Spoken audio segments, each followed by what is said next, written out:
Hi guys, back with me Ibu Kos di Belanda.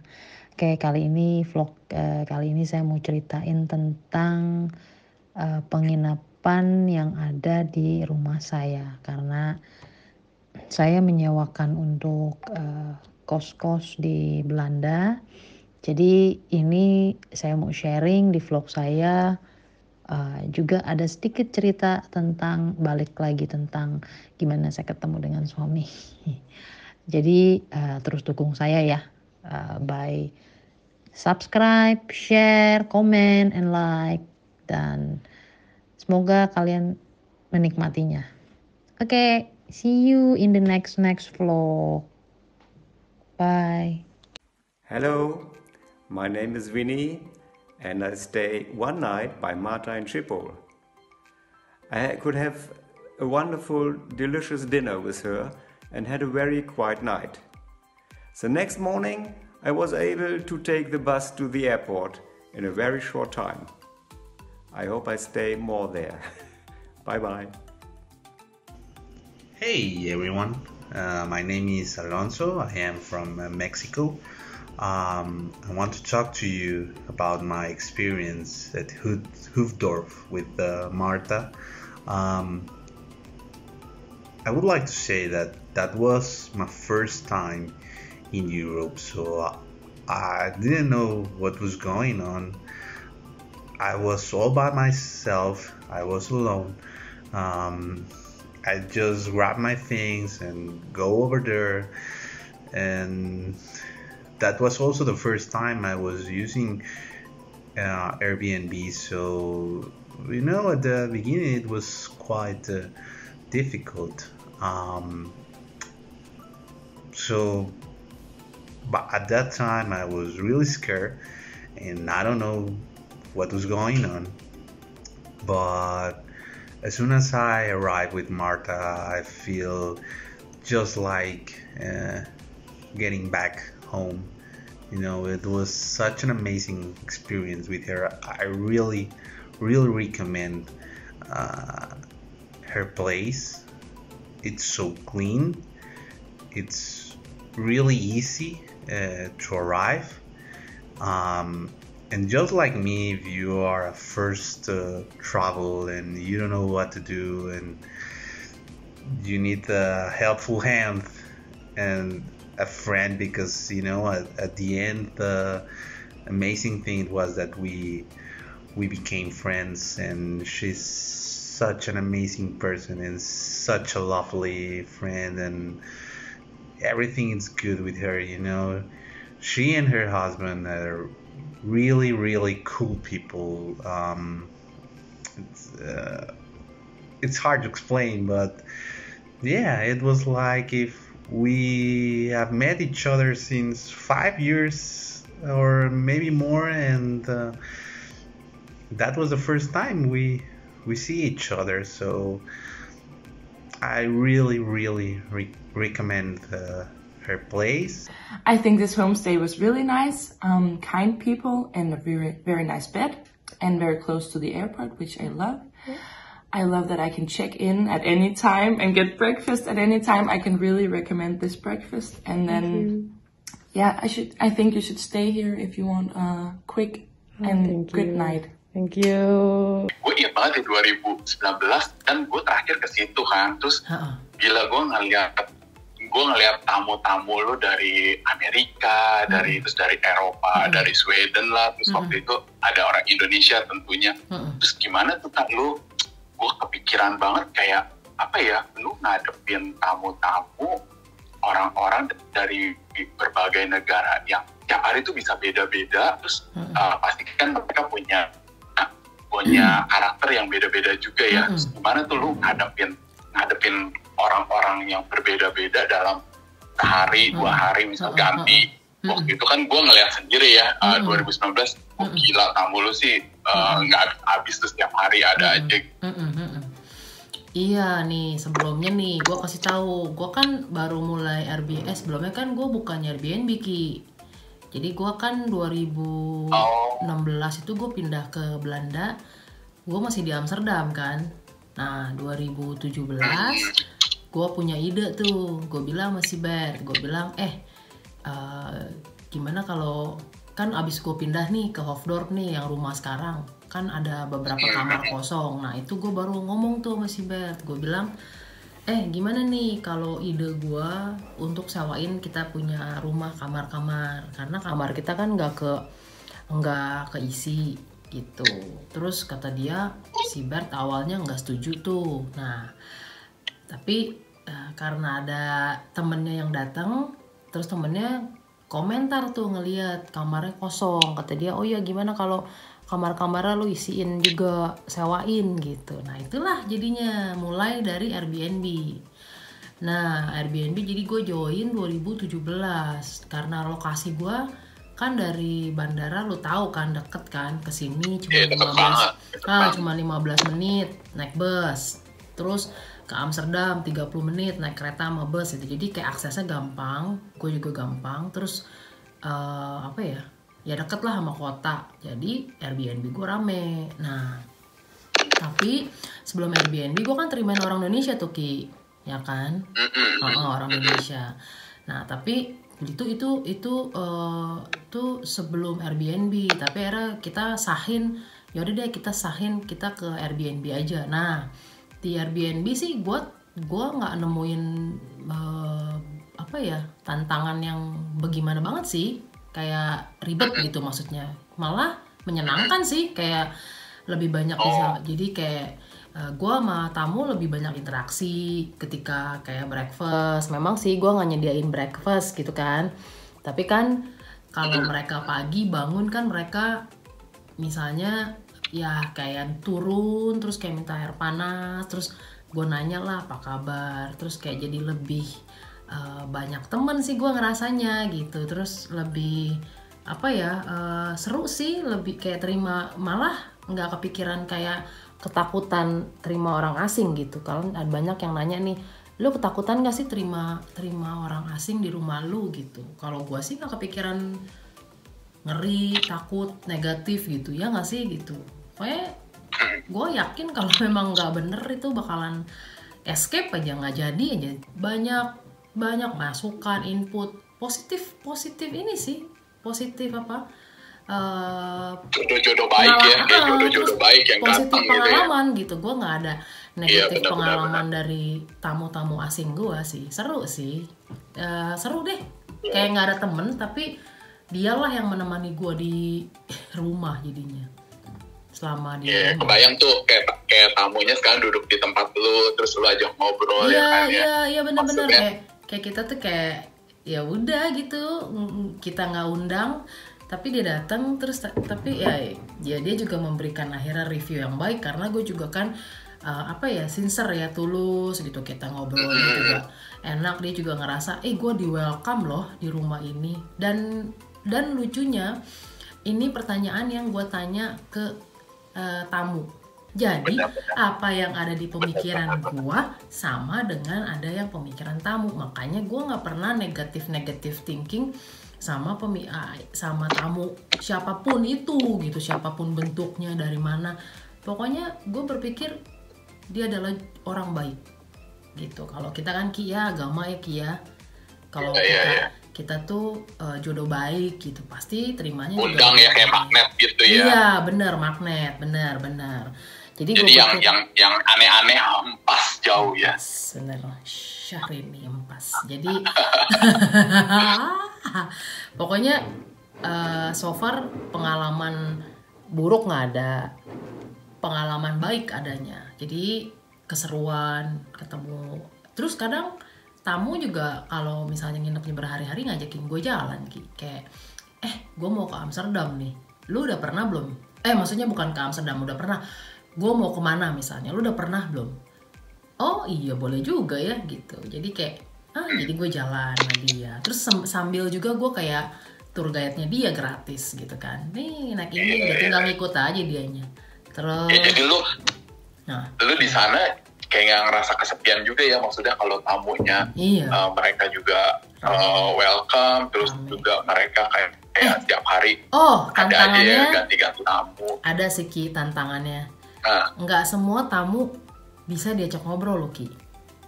Jadi kayak benar-benar juga ya. Semua kita udah ramah, kita udah welcome, terus dingin merekanya. Betul, dingin. Jadi kayak karakter orang kan nggak bisa sama. Jadi kayak misalnya benar-benar kalau kayak kita kan Ki ngebacot gitu kan, catat gitu. Tapi ketika ketemu tamu yang kayak cuman cerdas cermat lu, kita nanya dia jawab, dia nggak ada nanya balik, ya mati gaya. Ya sudah, ya memang dia karakter seperti itu. Tapi kan akhirnya ketika kita bisa meluluhkan hati dia dengan hati kita yang benar-benar sincere, itu pasti kayaknya meskipun sekaku-kaku apapun dia pasti ada senyum, ketawa, terima kasih ya gitu. Maksudnya bener-bener gue ngerasain, wow gila ya, kayak strugglingnya lu ketemu orang yang nggak seperti apa sama kayak lu, nggak sejalan sama lu, tapi lu bisa merubah dia, bisa menjadi kayak ngobrol. Itu kan nggak gampang loh, itu kayak gue bangga juga sih sama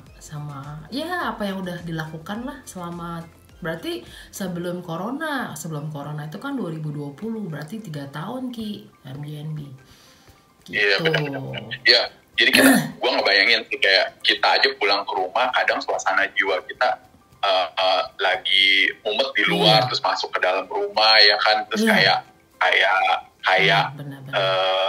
nah lu tuh sama situasinya kayak ini, apalagi orang-orang beda negara ataupun dari mana, tiba-tiba suasana mereka pas di perjalanan atau bisnis trip atau holiday-nya mereka lagi gimana, tapi masuk rumah lu dan lu bener-bener kayak mencairkan lah ya, mencairkan gitu. Kayak makanya bener sih ketemu owner Airbnb-nya ya kayak lu, ya bener-bener mereka seneng kan, maksudnya mereka juga ya bener kata lu, sempat ada tanya, aduh pemiliknya kayak gimana, karakternya apa segala macam, tapi bener sih dua-duanya totonya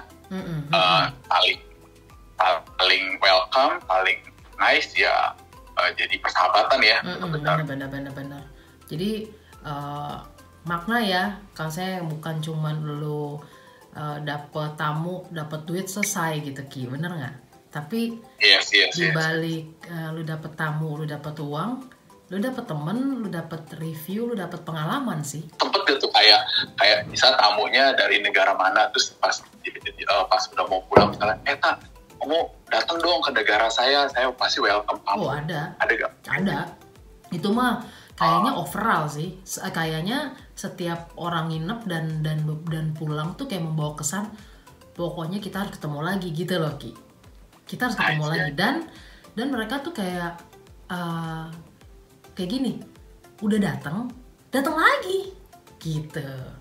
Jadi mereka nggak cari Airbnb yang lain, mereka ingatnya Amsterdam ya, tempat lu ya. Iya, jadi kontak aja gue lagi, Marta, are you available the room for tonight gitu. Jadi mereka home sweet home banget gitu. Iya, jadi datang lagi. Jadi kayak udah datang juga, ya ampun gitu, sampai, dan mereka bawa souvenir pula gitu ya. Itu kan apa ya, sesuatu yang kita nggak expect juga kan, even meskipun kecil tapi kan mereka ingat juga. Gila, very nice ya feeling gitu. Dan souvenir negara lain kan kadang kita nggak ada yang tahu ya, tapi maksudnya uniknya karakter negara tersebut. Jadi lu udah punya koleksi banyak banget ya di rumah ya, souvenir berbagai negara gitu. Banget. Jadi bentar lagi lu punya museum souvenir ya kayaknya. Dari museum kedua ya, 192 negara dan wilayah. Tadi lu bilang Airbnb lu udah 3 tahun ya, terus gila lu udah lama juga ya di Belanda ya? Enggak lah, lama mah belum ya, baru berapa ya? 6 tahun berarti kan. Gua kan pindah 2016 April, gua baru nikah kan 2015 September, terus gua 6 bulan gua di Indonesia. Ujian gue pernah ceritain tuh sebelumnya di konten sebelumnya. Jadi terus gue di sini ya udah 6 tahun lah, dari 2021 6 tahun berarti gue di sini. Iya, jadi gue ingat banget ya, maksudnya lu juga nikah saat itu umur berapa ya? Pas 36, gue berarti 36. Iya, maksudnya dengan dengan usia perempuan di 36, terus kan pasti juga lu sebelumnya punya kayak suami idaman gue suatu saat nanti. Nah gue keinget banget deh, lu punya idaman suami lu tuh lu tulis kan di kertas. Itu juga gue ceritain juga Ki, udah di yang kemarin tuh ada tuh konten gue. Jadi gue bahas yang kenapa gue ketemu suami gue itu, gue punya buku tuh, gue tulis tuh, gue udah ceritain Ki itu. Udah, gue punya buku memang masih ada bukunya, gue simpen memang. Buku doa ya kita bilangnya ya. Hah? Iya, lu list itu semua, terus juga lu kayak lu juga udah tahu itu lu tulis, dan lu juga lakuin usaha-usaha ya kayak lu 10 tahun loh. Meet up orang-orang ya kan. Benar. Jadi 5 tahun pertama itu dengan usaha ini itu dan lu sempat kayak putus asa juga ya. Maksudnya bener sih, ketika lu kayak nyari ya, bener ya Ki, kayak bukan nyari lah, ketika lu kayak mengharapkan apa yang lu pengen, itu nggak akan lu dapet deh. Bener. Ketika lu cuek gitu, kayak udahlah, gue mau udah pokoknya like kayak begini, hidup gue udah seneng, udah happy. Jadi gue nggak mengharapkan sesuatu untuk membuat gue bahagia gitu. Jadi udah, gue dengan kehidupan seperti ini pun bahagia gitu. Dengan berpikir gitu sih gue waktu itu ya, kayak 5 tahun kedua lah, gue baru berpikir oke, gue mau lebih ke agama, ke orang tua kan ya, kayaknya lu kayak mau luangin waktu buat ke orang tua juga kan. Perjuangannya tuh emang 10 tahun loh gitu untuk dapetin sekarang. Iya, malah dapetnya di luar dugaan ya, maksudnya dari teman ke. Jadi gue ketemu dia mah sama orang-orang Indonesia juga malah Ki, ketemu sama si cewek ini gitu. Jadi nggak ada hubungannya gue karena sering main sama bule terus kenalan sama ini cewek, terus gue jadi dikenalin sama Bert. Gila deh, ini bener-bener kayak hal yang nggak mungkin tuh jadi mungkin dah. Gila dah, ini mah amazing gitu. Kalau gue sih bilang amazing sih Ki, nggak mungkin gitu loh, kayak iya nggak, kayaknya nggak mungkin deh dia inget gue sampai mau ngenalin laki gitu. Maksudnya seorang dia ya, kayak ya kenal gitu doang kok gitu ya, pergi ke restoran, ke cafe sama dia, tapi nggak ada special bonding gitu, nggak ada gue sama dia tuh kayak temenan baik gitu. Udah, kita pisah, dia juga kan balik Belanda, gue dengan kehidupan gue yang gimana, udah akhirnya one day dia kabarin kontak gue lagi juga. Iya 2 tahun ya, kayaknya 2 tahun. Itu after gue 4 tahun lagi dia udah nggak balik, dia udah nggak ini lagi kok, nggak kontak lagi. Itu 4 tahun itu nggak ada kontak lagi sama gue, sama benar orang gitu deh. Gila, nggak sangka sih. Iya. Ya jadi benar-benar cerita lu menginspirasi iya sih, bener juga sih, yang lagi mencari kayaknya benar suami idamannya gitu. Tapi benar kan, kadang orang kayak ketakutan, aduh gue udah umur segini, terus terus ya benar kayak cerita lu kayak tadi, kayak ya pasti mereka lakuin banyak cara ya, tapi tadi dengar cerita lu kayak lu ada di satu titik kayak contohnya lu kayak mencari waktu buat malah meluangkan waktu buat orang tua, terus lu kayak kerjanya juga, karirnya kan di mercantile juga lagi bagus-bagusnya ya, lu fokus terus lu fokus di acara-acara event-event agama, maksudnya lu jadi penanggung jawab, dan jadi kayak kualitas hidup lu contohnya naik aja ya, dan tapi jodoh tuh bener-bener ya, kalau jodoh kuat itu ya pakai cara, maksudnya pakai cara lewat temen yang itu dikenal, pokoknya ingat lu dan dia rekomen, terus kayak contohnya ya Bert juga kan baik banget ya, maksudnya happy endingnya lu bener-bener nice banget sih. Tapi untungnya ya gue juga bisa kayak ya kita punya apa bilangnya kayak revolusi gitu ya. Gue juga kayak Kayak revolusi manusia. ngebalik pikiran gue, switch 180 derajat, mikir nggak mungkin jadi mungkin gitu. Jadi kayak mikir masa sih gitu hal-hal yang gue udah lakukan satupun nggak ada yang nempel gitu ibaratnya gitu, kayak masa sih usaha-usaha positif yang dilakukan masa sih nggak ada akibat resultnya yang positif gitu. Nggak usah harap, pokoknya jalanin terus jalanin terus, pokoknya positif, jangan yang lu ngerusak diri lu. Hal-hal positif aja terus lakukan, jangan mengharap kembali. Lu berbuat sesuatu jangan mengharap kembali. Terusin pokoknya hal positif ya, terusin positif, baik itu doa, usaha. Nggak mungkin apa lu yang lakukan tuh nggak ada result balik sih gitu kan. Dibilang tuh kan kita kan punya hukum kan, kita lempar kembali lagi ke kita gitu. Gue bikin, kata gue, iya buku aja ada yang ciptain seperti ini, ajaran gue ibaratnya yang ngajarin kok gue nggak pakai gitu. Karena gue gambar ke peta dunia, ada kincir angin, gue mikir gue gambar ada anak 2 loh ki anak gue, ada laki gitu ya, samping gue laki, anaknya 2 gitu, gue gambarnya cuman begitu. Aduh gue sampai terus gue setiap doa gue liatin gitu, kok jodoh gue apa Nederland ya gitu ki. Makanya gue baru fokus tulis, iya ya coba deh gue tulis laki-laki tingginya 175, kan bego kan pendek ternyata. Kalau bule lu seharusnya 200 ke atas dong. Kan gue gak kepikir ya ki, gue cuma tulis laki-laki 175 cm, tidak merokok, kerjaannya IT lagi. Gila gak lo? Gak tau kenapa IT tuh, kenapa tuh gue juga gak kepikiran IT tuh. Pokoknya gue cuma tulis IT aja gitu, karena gue gak tahu yang lain dah, pokoknya gue IT gitu. Maksudnya gue tulis ya punya company Tesla ya.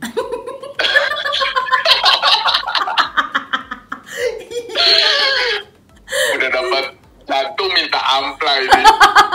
Itulah manusia. Udah dapat jackpot Itu dia. minta door prize lagi. Itu dia. Iya, gue inget banget ya sampai koko lu aja dulu udah bisa memprediksi lu nih bisa keluar negeri ya tak ya, kayak koko lu sendiri aja punya menaruh harapan. Terus gue salut sama lu sih, lu tuh bisa cepat belajar bahasa ya. Lu tipe yang kayak gila, bahasa Belanda kan susah banget, tapi lu dengan kecepatan lu dapat BER, terus ikut ujiannya, terus kayak kan karena mau ke Belanda kan juga mesti ikut ujian ini itu, dan lu benar-benar waktu singkat lu bisa menguasai itu bahasa Belanda yang sangat susah. Jadi lu effort lu benar-benar struggling sih. Enggak struggling banget. Orang pikir ngelihatnya enak, tapi gila lu fase semuanya tuh lu lewatin dengan struggling. Orang kan skip sama fase susahnya ki, selalu lihatnya end of the journey. Iya, tapi struggling dari during lu journey-nya sebenarnya yang serunya, bener nggak? Lu ketemu nangisnya, tinggal di sini sendiri, lu ketemu kayak orang tuh tiba-tiba, kan gue tipe rame, tipe yang dikelilingin banyak orang, tiba-tiba lu sendiri yang kalau yuk ketemu gitu ya, kalau di Jakarta spontan ya nggak. Gue yang penting gue sekarang punya goal adalah gimana gue mau sekarang dan kedepannya bagaimana, karena kan lagi proses gue mau anak 1 kan. Jadi ini kayak goal besar sih. Misalnya kayak toxic yang temen gak mau berteman, atau misalnya gue gak ada temen, gak apa-apa gitu. Udah pokoknya yang penting I am naik level ya lu sekarang udah. Iya, maksudnya gue happy, gue bisa bahagiain keluarga di Indonesia. Ada juga jalanin misi gue sebagai ya siapapun, dimanapun itu kan dibilangnya lu mesti jalanin misi lu. Untuk kayak kita bilangnya kita punya misi hidup ya ki gitu kan, misi jiwa gitu kan di agama kita gitu. Jadi kalau memang udah poin-poin pentingnya kita udah ibaratnya utamain, yang lainnya mah cuman toksik sih, udah kayak cuman ini aja gitu. Tapi makanya sekarang lagi banyak apa ya, lebih ya fokus. Cuman dibilang fokus nggak kepengen gagal, nggak kepengen terlalu fokus gitu, karena udah pernah terlalu fokus dan gagal gitu. Jadi ya udahlah, fokus tapi santai. Kali ini santai. Kalau memang tahun depan belum dikasih anak ya udah jalanin. Ke Jakarta gue Ki, lamaan dah. Gue ke Jakarta. Ya pastinya kayak lu dapetin BER dengan waktu, dengan proses, dengan perjuangan, atau kayak dapet BER. Nah, sampai sekarang mau dapet anak juga kayak perjuangannya ada perjuangannya, tapi bener-bener ya bener-bener yang datang tuh anak yang bener-bener berrezeki ya buat di keluarga kalian gitu loh, maksudnya dengan mamanya udah karakternya gini, BER gini, wah itu yang datang bener-bener anak yang bener-bener yang udah siap. Ibaratnya lu siap ya,